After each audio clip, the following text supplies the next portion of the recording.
They You need know to that one. Sorry to interfere, my brother. sir. On that one, I want me and you to put a question mark on it when it comes to results handling. If you check the emergence of other political parties like the MKP, they were worried about the way the IEC has been handled, when it comes to the results. So in previous times, voting times, the ballots were found somewhere, dumped and stuff like that. My brother, this system, it is something that you take over. It's something that we took over after the negotiation. We found it running. And then if you check the votes of the DA, my man, they are always stable. And this should be suspicious. People are aware about the EFF, in the street. Now even kids who are under, age, the people that they are not even allowed to go and vote. They talk about Malema is everywhere. So in writing, Malema is not everywhere because the results are not showing, because it's in the form of a paper, voting. So I'll give you an example. That paper, if it has been altered, or the questions were the same questions where the leaders of the MKP, they were saying like the results are questionable, and they were saying like the DA is going up and up and up and up. I mean, on the system that you took over, and now you have to believe and trust it. Come on, my brother. I'll give you an example. Yeah. I'll give you an example of why I say what I say. So I'm in exports, right? Platinum exports and manganese, right? So a lot of some of my trading partners are based in, the Western Cape, Kimberley side, right? What happens is when you go on the ground there, and I was there during the manifesto releases before the election. When you go to those informal settlements, there's no EFF presence. Even just a poster, they're not there. And what happens is, and you guys might be angry with me for saying this, but I will say it for the sake of debate. The DA has found a way to govern those small municipalities well enough to keep the vote at bay for them, especially with the colored vote, right? And then they do coalitions with the Patriotic Party Alliance, right? To maintain the hold over the local vote, which means they push out any option for the EFF to be there, because the biggest voting bases are here, Limpopo, KZN, right? Limpopo, obviously, where Malema is from. Yeah, and he didn't even win that state, to the point whereby they don't allow the EFF to bring the so-called communism and socialist views to where the DA votes. And the proof of this is through the funding. The PA and the DA are funded by the same people. So their ideals are obviously based on the values of their funders, white funders. Which means that if the EFF can't get the rest of the majority vote in those spaces, and the vote is dispersed amongst these new parties, it becomes very difficult for them to win it. And you can see it on the ground. It's physical. Even the narrative around it. Look at a place like what's this place?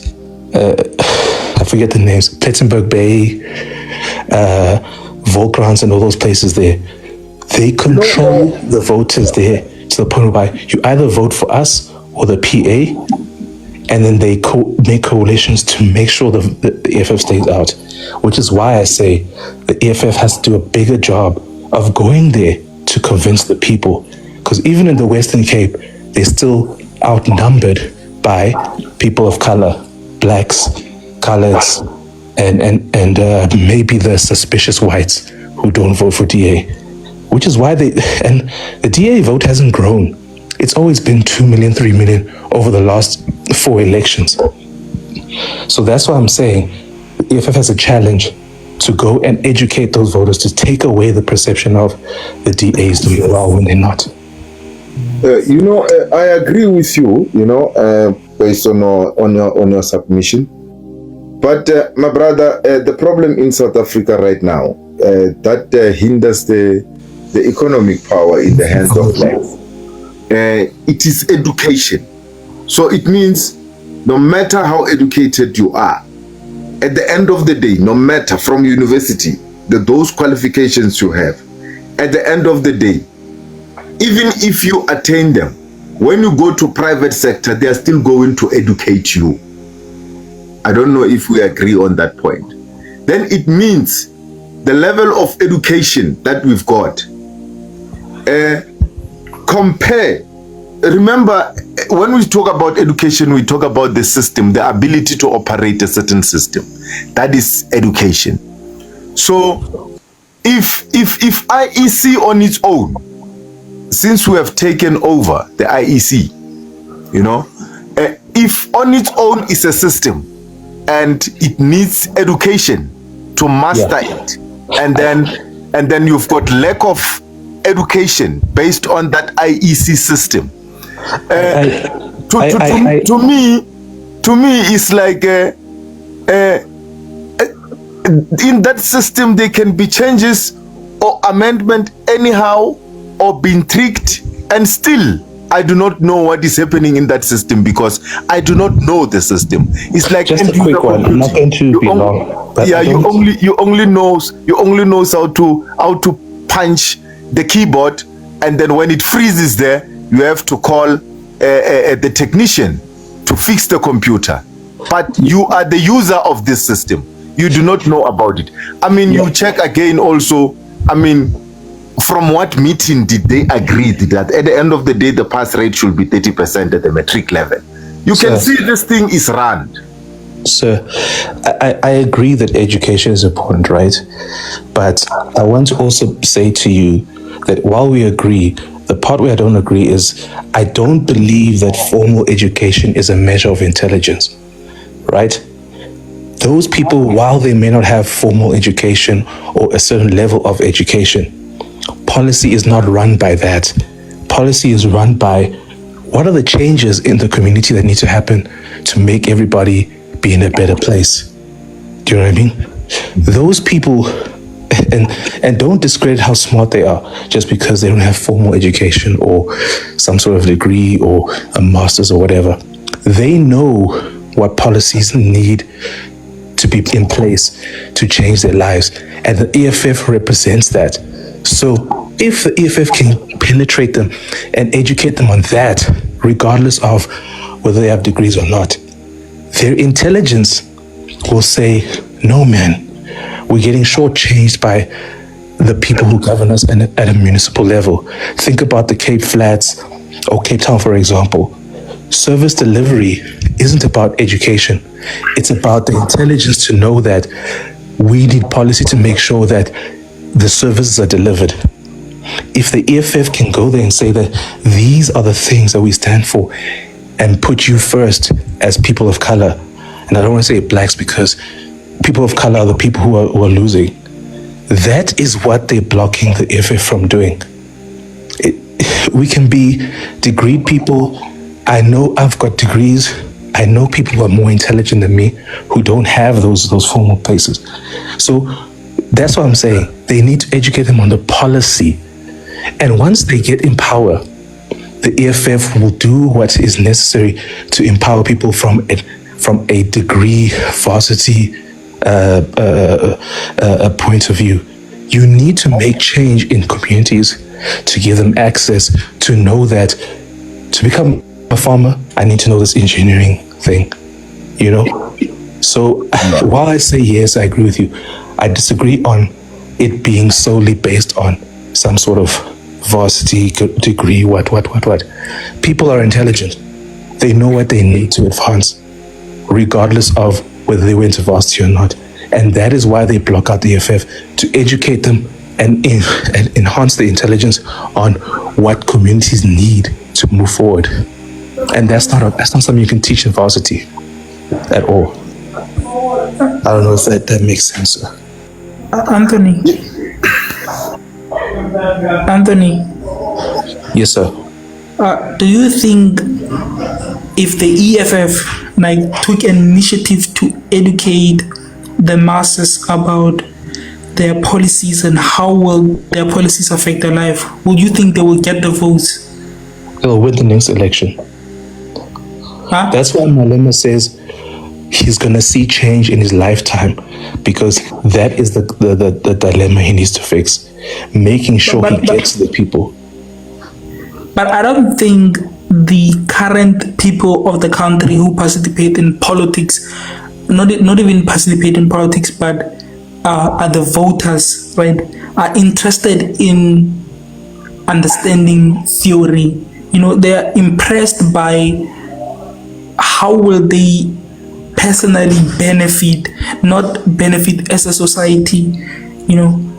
People who are interested in benefiting as a society are mostly the young ones, the ones who are in varsity, because by the time I was in university, the students there have took initiatives to protect not only the individualism but the masses themselves. But when you go to communities, you see that everyone is taking this vote just to vote, or he's voting just to I think I've been voting for ANC for the last 7 years, and I think they're able to maintain the government so far, so I'll vote for ANC. Or maybe he's voting because his brother is a DA activist, and you're like, I'll vote for DA since my brother's a DA activist. I don't think people initially vote because of change. They have relationship ties and conflict of interest influence their votes. I don't think people know the policy at all.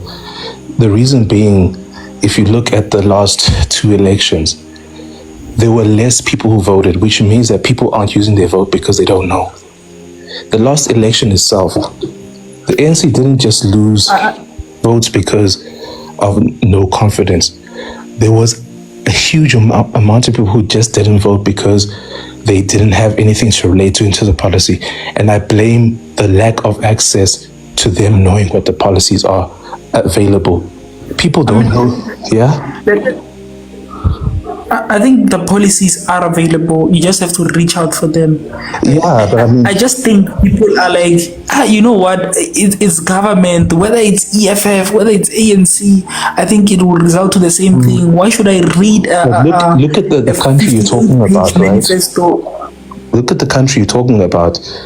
It's not as easy to reach it because, number one, we're the least connected country in Africa, right? And the mistake that many parties make is that they digitize their policies and they debate on platforms that people don't engage with. I'll give you an example. If we're not connected, right, we've got a very low connection rate to the internet in South Africa. It means that if your policies and your arguments and the way we see Malema is not accessible to the layman, it means they don't know what's out there. We know. We're sitting here on TikTok, we're talking. We know what we're talking about because we have the access. But someone in Amabele in Eastern Cape, or Idutwa, or Queenstown, if they're not accessing what our parties are speaking about, they don't know what's out there. They only know what's being controlled by the people who have municipal power, who sit there and say, look at this, your street is clean because of me.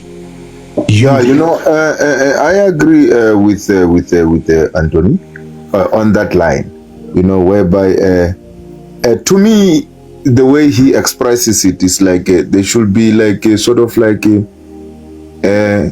repeat visit to these people, engagement. Come I tell you, the EFF members have done that, my brother. And then I tell you, the people on the ground, they only hear once. You go to every village, you ask them about Malema, they will tell you, and you ask him what he stands for, they will tell you. This guy, he has been, all over the country, all part of the country. The guy has been there, and his people have been doing door to door. They send the message. So I cannot question this part. For me, let me try to submit this. For me, I cannot question this part, whether the frequent visit of the people. I can question, the system where all of us were going to introduce our votes. Because why the political parties, the big bosses that were in the system, who control the system, now are able to complain about the system? Then it means this system somehow is tricking us, because we can vote 100 of us, and then if these votes cannot reach the voting system, the counting where they count, if these ballot boxes, they never reach there, I mean only hundreds of them reach there, they're going to say 100 people voted, but only to find that 100 people did not vote. We voted, all of us. Unfortunately, 100 ballot arrived at the counting stations. It's true. EFF votes disappeared in the Western Cape. You see, it's not only EFF, the voters, the vote. It's all the parties, So it means somehow this thing is a system, is controlled. I can add, I can minus. I mean, I cannot say I don't know what EFF represent. I know EFF at the end of, unless the media tomorrow want to tell me something about the VBS, they try to tell me something about, any occurrence. Hello? I meant if they were trying to change your mind by this opening. Yes, I want to say that. If maybe they want to change, my opinion about Julius Malema or how I like him, and then they give me, another breaking news that I say, Julius Malema did this, really? No, not it's my vote. You know what? The system that voters like us, no matter what you can say about a person who once convinced me that at the end of the day, you're going to have a meal on your table. It doesn't matter how much you're going to convince me. The guy once said this, and I'm aware of the media. I got the point already, and nobody's going to change it. I'm going to vote for the guy. That is when you bring the situation of KwaZulu-Natal in the picture, where the people, they say they voted MKP so that they show their loyalty to the Zuma president, again, because he's a Zulu guy. You understand? It doesn't matter how much you can paint Zuma with any color of a paint, but his voter is going to vote him. A message is a message. So now the question is the system. Why it's not questionable? And then the only questionable is the numbers of the people who vote. And the only thing that is in the media, they say, they show you FNB Stadium full, and then now they show you the results at the results center that look. You understand what I'm doing? And we don't know what is happening behind that system of IEC that you cannot see. I can tell you the IEC is owned by, the system that IEC uses is owned by BCX, which is owned by Telkom. And even though it's Telkom is majority state owned by the government, it's a white company that runs the system. And I think that's what's holding the votes back. Those guys are tampering. And you ask yourself again, who funded that system in the Telkom and from which country? Then you will find the answers that we are going nowhere with the vote. That's why Zuma is Zuma is debating this. He says, at least if we can have another method of casting our votes, because this system is questionable. It's questionable. I think, George, a solution could be implementing another independent board to regulate these votes, and also to put the soldiers on grounds to protect these votes. Because when I was in the marking centers, you hear that when you go out just to pee, they will set you. When you come back to pee, they set you again. You understand what makes it so difficult that they can take the same soldiers and regulate these votes and make sure that they're well protected and well kept in order. Yeah, it's also part of the solution. Yeah, but the You question think will be, the vote should be regulated by a independent body that's not South African and is neutral? You think that will help? Not just for example, we don't shut down ICC. We say we have ICC. Now let's go to the United Nations, or let's go to whatever country that is our best ally, and take their board to also run our votes again and compare. You see, if there's a huge difference there, then we must sit down and figure out how does this huge difference come by. Try to investigate. I think in that way we'll like find a way. You know what is the problem again? The observer. If you are observing, you are coming from Nigeria, you are here to observe. What technicalities are you actually, putting in place to ensure that there is no cheating? And you are only there at the counting station, but you are not on the road, where these ballots are being transported.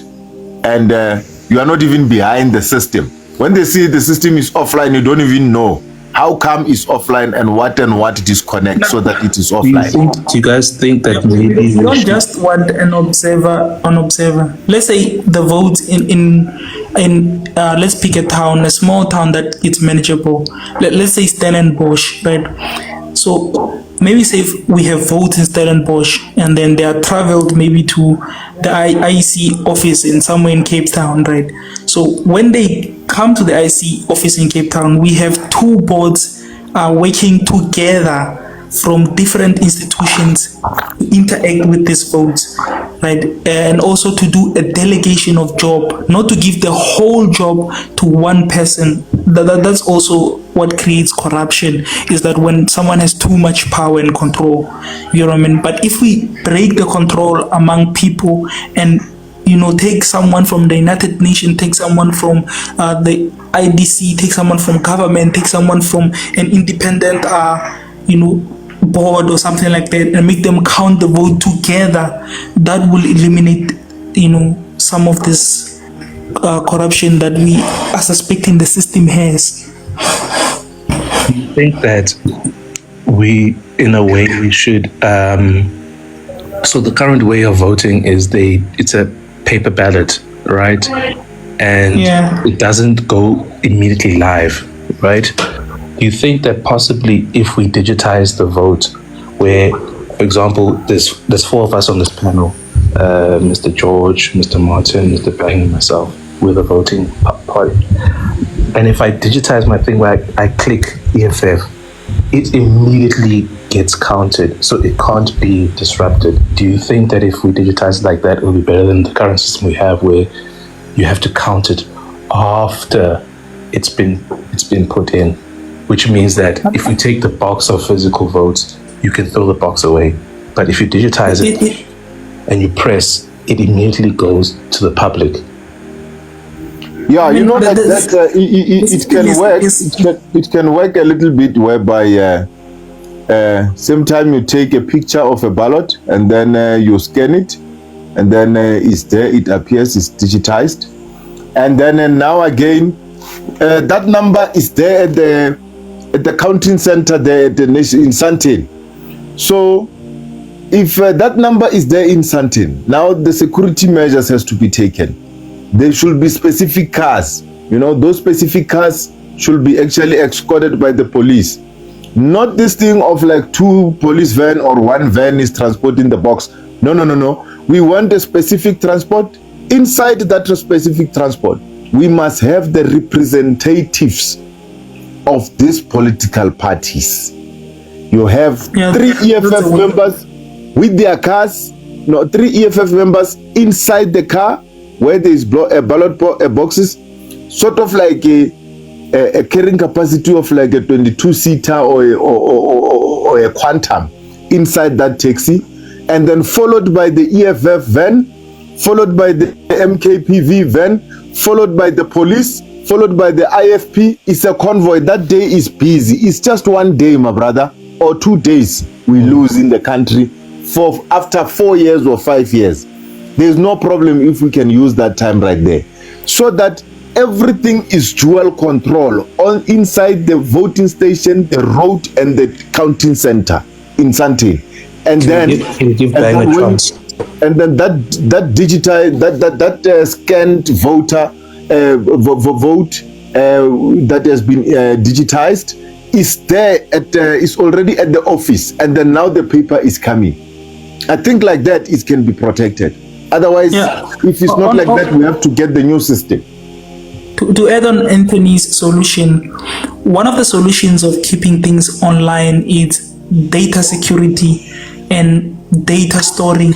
It's a huge problem, and to consider South Africa's current economical position, it will be very difficult, because I think a server farm is like, maintaining it is like $17 million. You know what I mean? So it will be a lot of money to keep the data in like, secured from all the places. And not all these great people, all these old people know how to use these technologies and stuff.